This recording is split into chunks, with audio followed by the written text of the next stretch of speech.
லெப்பைகளை மத்திய ஒதுகின்ற லெப்பைகளை வாய்ந்து எட்டி அடிப்பாரா லெப்பமார்கள் ஒன்று கூடி ஆண்டவனே ஆண்டவன இது என்ன அநியாயோ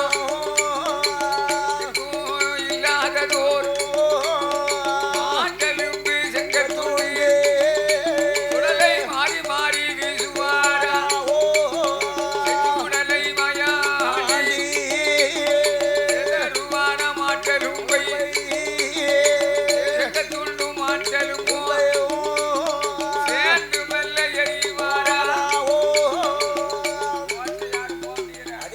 மாட்டெலும்பும் செங்கத்துண்டும் மாறி மாறி எறிகிறார்.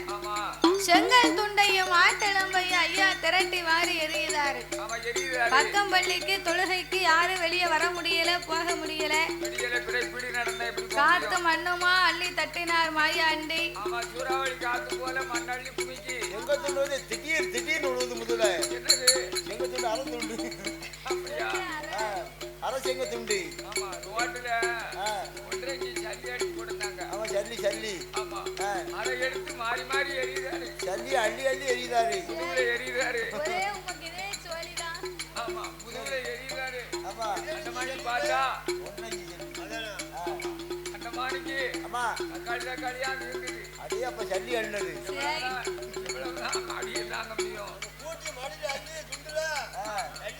மொத்த மொத்தமா எறிகிறாரு. அப்ப இந்த மாயாண்டி சுடலை அட்டகாசம் நடத்தி ஆதாளையும் போட்ட உடனே சரி அல்லாலப்பை குல்லாலப்பை மந்திரமூர்த்தி மகுனாலப்பை பார்த்தார். மகுனாலப்பை என்ன பார்க்கிறாருன்னா, இதனால இதுவரைக்கும் நம்ம எத்தனையோ தலைமுறையா இங்க இருந்துகிட்டு இருக்கோம். ஆனா இப்படி ஒரு அட்டகாசம் இதுவரைக்கும் நம்ம பார்த்ததும் இல்லை, இப்படி நடந்ததும் இல்லையே. இது என்னவா இருக்கும், ஏதுவா இருக்கும். அதனால இது என்ன ஏதுன்னு நம்ம உடனே போய் பார்க்கணும். பேயா பிசாசா, பையா மாந்திரமா, காத்தா கருப்பா, செய்வினையா வஞ்சகமா, வேற எதுவும் பிரச்சனையா இருக்குமான்னு கோடாங்கி அழைத்து நாமல் குறிகேட்க வேணும் என்று என் பொல்லாத மாயாண்டியை பிடிப்பதற்காக இந்த மகுனாலப்பை அண்ணன் தம்பி மூவேர்களும் நாம கோடாங்கியே பார்க்கணும் பார்க்கணுமே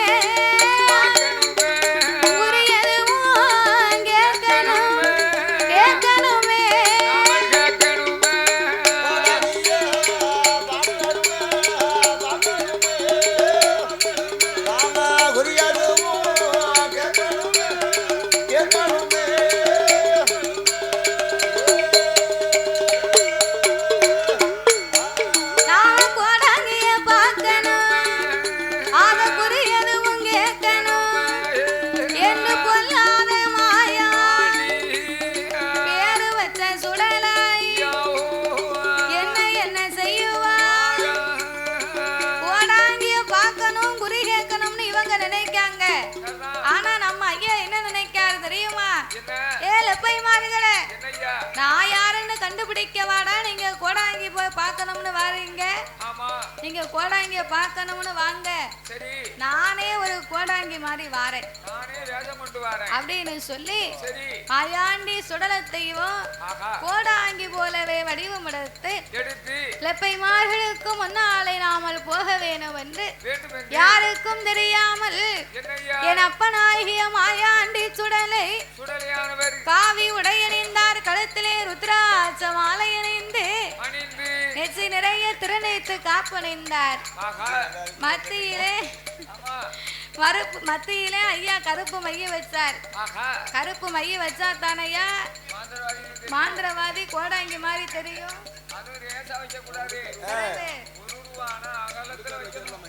ஆமா 10 ரூபா அவலத்துல ஆமா நெத்திபுர ஆமா நெத்திபுரல ரவுண்டா வச்சாதான் இவர்தான் மாந்திரவாதி தெரியும். மாந்திரவாதி கோடாங்கின்னு தெரியும். உம்ம மாதிரி ரேதா அப்படி இழுத்து வந்த முடியும்.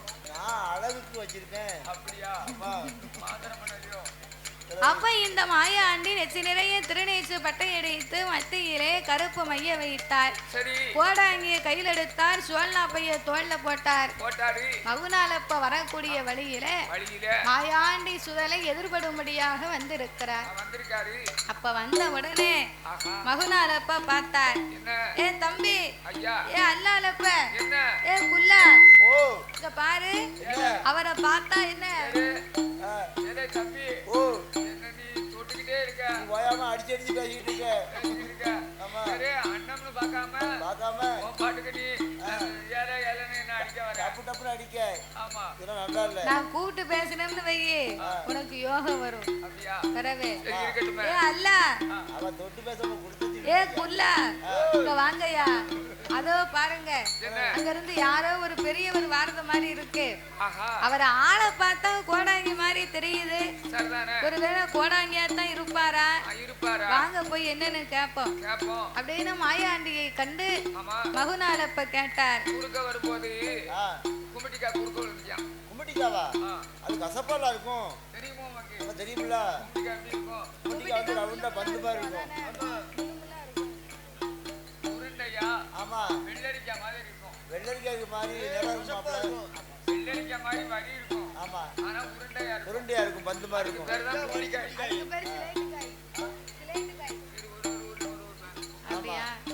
அப்ப இந்த மாயாண்டி சுடலையை கண்ட உடனே கோடாங்கி என்ற மனதிலே நினைத்து, ஐயா பெரியவரே, உமா ஆளா பார்த்து என்ன வேறா, உமா ஆளா பார்த்தா கோடாங்கி மாதிரி தெரியுது. ஊரு என்னையா பேர சொல்லையா, ஊரு என்னையா பேர சொல்லையா, பேர சொல்லையா, நீ ஒத்த வழியா வந்தது என்னையா, பேர சொல்லையா,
கோடாங்கி மாதிரி தான் இருக்கு. ஆனா ஒரு சின்ன ஒரு டவுட். என்ன டவுட்? நீர் பஞ்சத்துக்கு கோடாங்கியா இல்ல பரம்பரை கோடாங்கியா? வருவியா போறோம். பஞ்சத்துக்கு கோடாங்கியா பரம்பரை கோடாங்கியா? பாருங்க, பஞ்சத்துக்கு கோடாங்கின்னு என்ன நினைக்காத. நான் இருந்து சாப்பிடுறதுக்கு என்கிட்ட ஏராளமா இருக்கு. ஆனாலும் ஏன் இப்படி கோடாங்கி அடிச்சுக்கிட்டு இருக்கேன்னா, என் பரம்பரை தொழிலை எங்க அப்பாவை விட்டு கொடுக்க கூடாதுன்னு பாத்துக்கிட்டு இருக்கேன். எங்க அப்பா யாரு தெரியுமா? எங்க அப்பா தேசமெல்லாம் பேரு வச்ச சிவன் கோடாங்கி.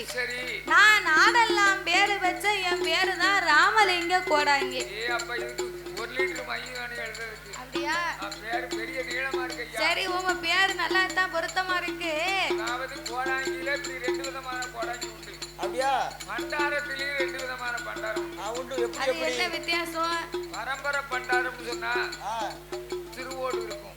திருவோடு இருக்கும். காவி உடை அணிந்திருப்பார். அணிஞ்சிருப்பாங்க. கழுத்துல பண்டாரத்திலயும் பரம்பரை பண்டாரம் இருக்கும். அப்படியா?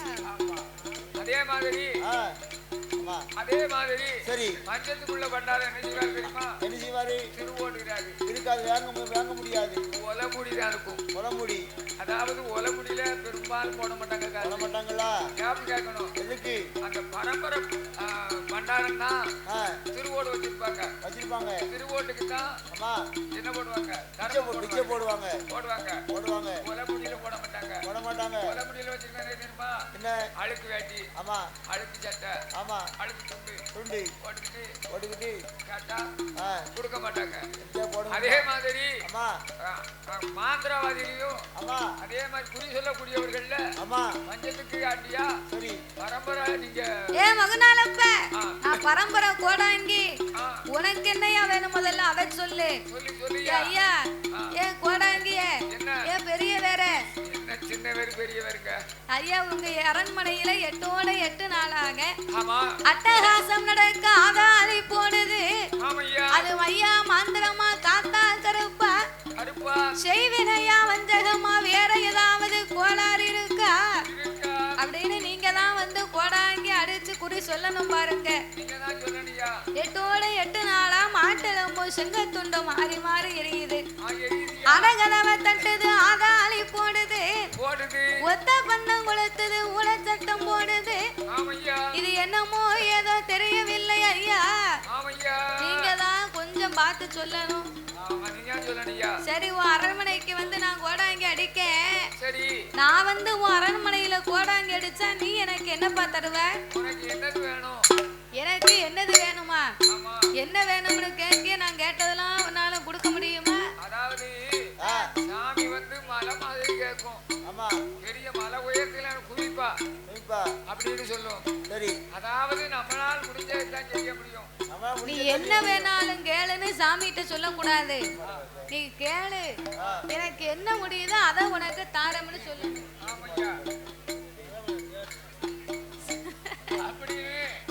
கேட்டபோது என்ன வேணாலும் கேளு தாரம்னு சொல்லக்கூடாது. கேளு என்னால முடிஞ்சதை உனக்கு தாரேன்னு சொல்லணும். ஐயா கோடாங்கி நீ கோடாங்கி அடிச்சு குறி சொல்லுவதற்கு உமக்கு என்ன தேவையோ அதை என்கிட்ட சொல்லு. நான் உமக்கு ஏற்பாடு பண்ணி தாரேன். ஏற்பாடு பண்ணி தர போறியா அப்படின்னு சொன்னா முதலாவது எனக்கு 3 அப்படி அரிசி வேணும். 3 அப்படி அரிசி பிரியாணி போடவா? பிரியாணி போடுறதுக்கு இல்லையா? 3 அப்படி அரிசியும் பூசைக்கு நிறநாளைக்கு வைக்கணும். அதுக்குத்தான் பிறகு நிறைய வேலை இருக்கு. 3 அப்படி அரிசி அது போக நல்ல 9 எலுமிச்சம்பழம். ஆமா வெயில் ரொம்ப அடிக்கி பாத்தியா? அதனால போஞ்சி போட்டு குடிச்சாதான் உடம்பு சூடு. பூசைக்கு கேட்டோம்யா. அது போக 11 முட்டை. ஆம்லேட் போட இல்ல பேய் பிசாசு இருந்தா அதுக்கு குடுக்கிறதுக்கு. ஆமா 11 முட்டை. அது போக கன்னி கோழி. ஆமா கன்னி கோழி சாறு அடிச்சு குடிச்சா கால் கை உளைச்சல் கேக்குமா? கை கால் உளைச்சலுக்குன்னு கேட்டோம்னு பாத்தியா? அதுவும் பூசைக்கு தான் கேட்டேன். ஆமா அது போக எனக்கு தெச்சனை வைக்கணும். தெச்சனை நீ எவ்வளவு வைப்ப? நான் வந்து முடிஞ்சது 1.25 ரூபாயா? 1.25 ரூபாய்ல அது அப்போ அது மலையேறி போச்சு. எனக்கு தெரிய 1.25 ரூபா நான் வாங்கியிருக்கேன். இப்போ 1001 வைக்கலன்னா குறி தொலங்காது. இப்போ வந்து 1001 குறைஞ்சது இல்லைன்னா 501 வச்சாதான் குறி தொலங்கும். வாங்கப்படாது. அப்படி இல்லைன்னா குறி தொலங்காது. 501 எந்த காரியத்துக்கும் மொய் வைக்க கூடாது. 500 வந்து அது ஆவாதது. அப்ப 1001 வை. 1001 வச்சிரலாம். நான் கோடாங்கி அடிச்சு உனக்கு குறி சொல்லுதேன். அப்படி என்று சொன்ன உடனே ஆட்டு வண்டி சம்மதித்து என் அப்பனாகிய மாயாண்டி சுடலைக்கு கேட்டபடியாக படிகளை ஏற்பாடு செய்தார்கள். அப்படி ஏற்பாடு செய்த போது நீங்கெல்லாம் போய்